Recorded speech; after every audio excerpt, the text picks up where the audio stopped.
let's go through the colour palette, what you're going to need for this lovely painting. It's very, very simple. There's really only 3 colours. Let's have a look. I've got a rose colour there, which when mixed with your cerulean, which looks a bit murky, I do apologise, I've got a bit of something else in there. It will in fact give you that pinky mauvey colour for your gladioli. Okay, and then we have cadmium yellow, strong, really strong colour. Again, mixed with your cerulean to a varying degree will give you your greens. More cerulean, darker green.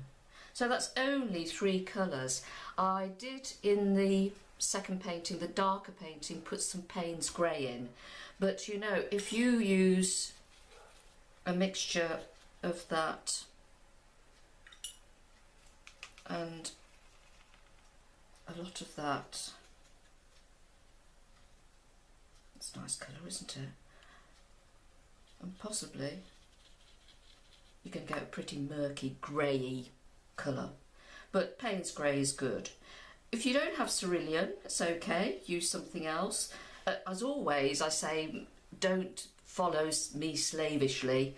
It's just a matter of getting the colours as near as you can. So remember that the more cerulean you put in, the bluer that will look. If you mix the mauvey colour, the more pink, the pinker it will look, and so on. The more yellow, the brighter the green will get, the more lime green. And it's interesting as well. This is great. Why really working in this very loose manner is interesting for you to learn more about your paints and your pigments and how they work. So that's your colour palette. Can't get much simpler than that. And your brushes, well, it's your big number 10, and I think I fiddled around with this number 1, but again, as near as you have got to it. So they're the colours you're going to be using, so come on, let's get cracking, let's see some paintings.